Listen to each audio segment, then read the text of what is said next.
एक समय की बात है, महेंद्रगढ़ में राजा सोमदेव राज करते थे। उनके राज्य में गजानन नाम का एक ज्ञानी पंडित रहा करता था। वह प्रतिदिन सुबह होने पर पूजा अर्चना के बाद राजभवन जाता, वहाँ राजा के मस्तक पर चंदन का तिलक लगाता और राज्य की ग्रह दशा पर चर्चा करता था।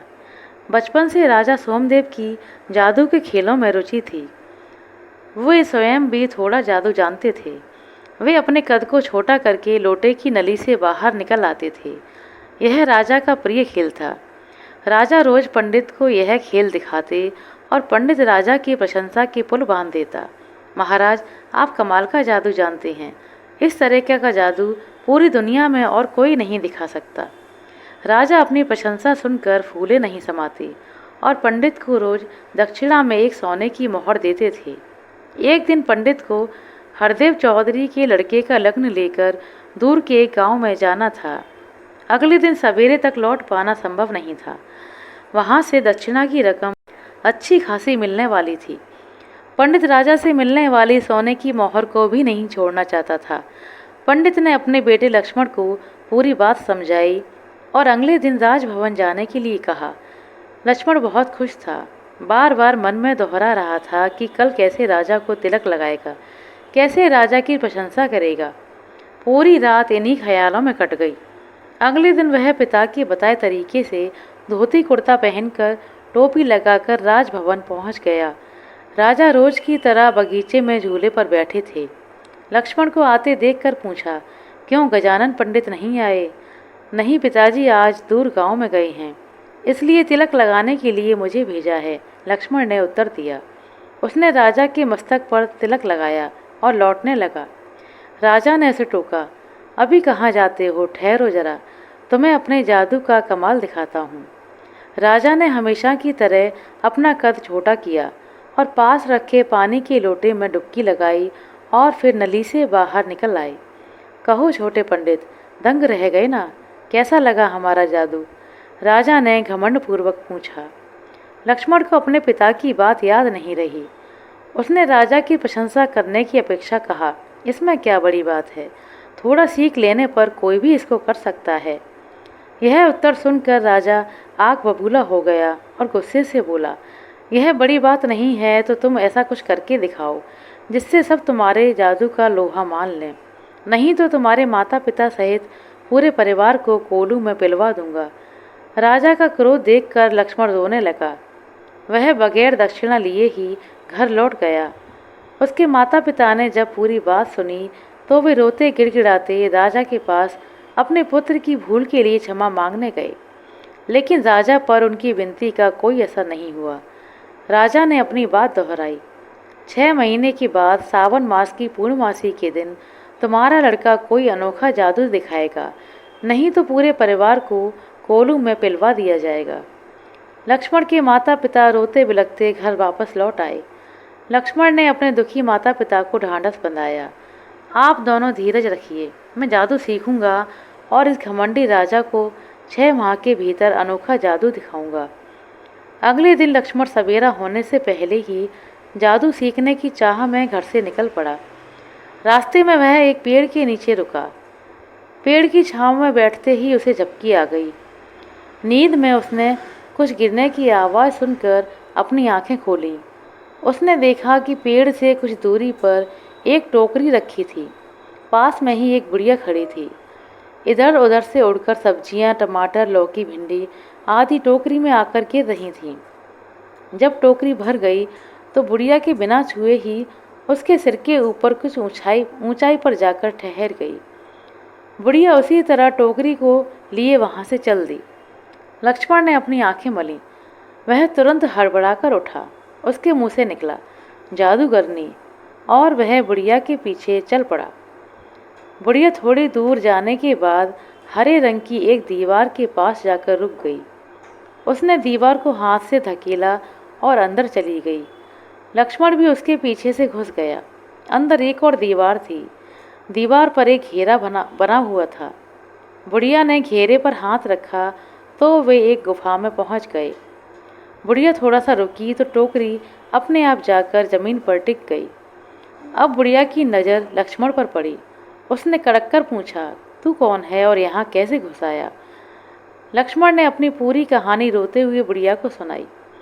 बुढ़िया का मन पिघल गया। उसने लक्ष्मण को अपने साथ रहने की अनुमति दे दी, लेकिन एक चेतावनी भी दी कि उसकी मर्जी के बगैर वह गुफा से बाहर नहीं जा सकता। लक्ष्मण ने यह बात स्वीकार कर ली। बुढ़िया ने पास खड़ी अपनी बेटी शामली को भोजन तैयार करने के लिए कहा। तीनों ने भोजन किया और सो गए। धीरे धीरे लक्ष्मण ने अपनी बातों से बुढ़िया का मन मोह लिया। एक दिन बुढ़िया उसे जादू की विद्या सिखाने के लिए तैयार हो गई। समय बीतते लक्ष्मण और शामली में प्यार पनपने लगा। बुढ़िया को लक्ष्मण अच्छा लगने लगा था। उसने कोई आपत्ति नहीं की। खुशी से उसने दोनों की शादी करवा दी। लक्ष्मण को अपने नगर से निकले 5 माह बीत चुके थे। अब वह जादू के खेल में पारंगत हो गया था।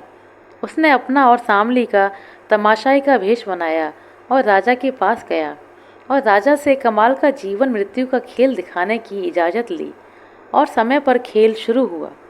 लक्ष्मण और शामली तमाशाई के वेश में मैदान में आए। जनता के बीच घेरे में उन्होंने एक चक्कर लगाया। सबने तालियों से उनका स्वागत किया। तमाशाई बने लक्ष्मण ने सूत का एक गोला आकाश की तरफ उछाला। आकाश और धरती के बीच धागे का एक पुल बन गया। आकाश में कोलाहल मच गया। उस शोर की भयंकर आवाज़ें धरती पर स्पष्ट सुनाई दे रही थीं। तमाशाई ने राजा से पूछा, क्या मैं आकाश में जाकर देख आऊं कि यह युद्ध क्यों हो रहा है? राजा ने इजाज़त दे दी और कहा, 2 घड़ी बाद लौट आना। यहाँ सब तुम्हारा जीवन मृत्यु का कमाल देखने के लिए बैठे हैं। जी महाराज, तमाशाई ने कहा, लेकिन मुझे अपनी पत्नी की चिंता है। वह यहाँ किसी को नहीं जानती है। तुम्हारी पत्नी की सुरक्षा का जिम्मा हमारा है, राजा ने कहा। राजा की आज्ञा लेकर तमाशाई लटके हुए धागे के सहारे आकाश में चढ़ने लगा। धीरे धीरे वह जमीन से दिखाई देना बंद हो गया। सभी तमाशाई के लौटने की प्रतीक्षा में थे। तभी आकाश से किसी शरीर के कटे भाग नीचे गिरने लगे। सबने समझा कि युद्ध में किसी ने तमाशाई को मार डाला। उसकी स्त्री रोने लगी। लोगों ने उस कटे शरीर के टुकड़ों को अर्थी पर रखा और अंतिम संस्कार के लिए शमशान ले गए। स्त्री भी अपने पति के साथ चिता पर लेट गई। दाह संस्कार के बाद जब सब लोग शमशान से लौटे तो देखा तमाशाई धागे को पकड़कर नीचे उतर रहा था। सबकी सांसें थम गईं। राजा के तो होश ही उड़ गए। तुम जीवित हो? राजा के मुंह से निकला। मुझे क्या होना था, मैं तो युद्ध देखने गया था, तमाशाई ने बताया। तुम्हारा कटा शरीर नीचे गिरा था, जिसका दाह संस्कार हम अभी करके आए हैं। तुम्हारी पत्नी भी अपने पति धर्म को पूरा करने के लिए चिता में भस्म हो गई। राजा के एक सेवक ने बताया। क्या कहा? मैं नहीं मरा तो मेरी पत्नी सती कैसे हो सकती है? लगता है राजा का मन मेरी पत्नी पर आ गया है, तमाशाई ने क्रोधपूर्वक कहा। तमाशाई की बातों से सभी हैरान थे, परेशान थे। किसी के पास कोई उत्तर नहीं था। राजा उसके आगे हाथ जोड़ रहा था। मुझे माफ़ कर दो, मैं तुम्हारी पत्नी की रक्षा नहीं कर सका।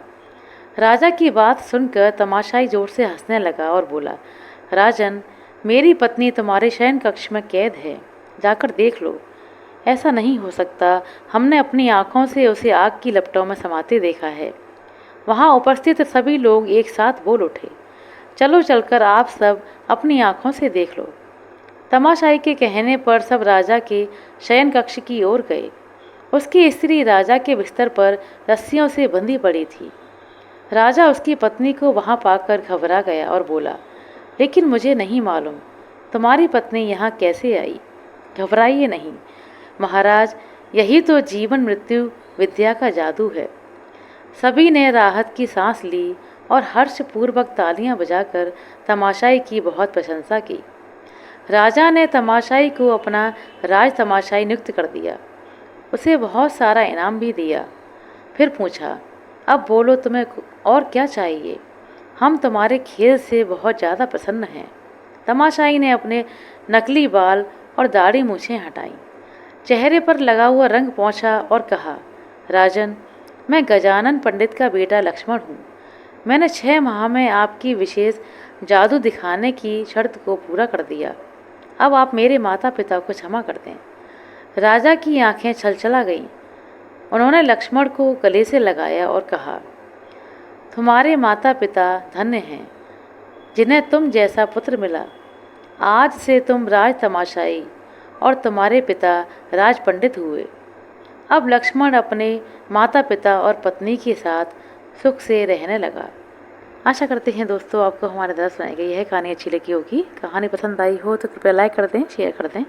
चैनल पर नए हैं तो सब्सक्राइब कर लें। अपना कीमती समय देने के लिए बहुत बहुत धन्यवाद। मिलते हैं अगली वीडियो में, तब तक के लिए नमस्कार।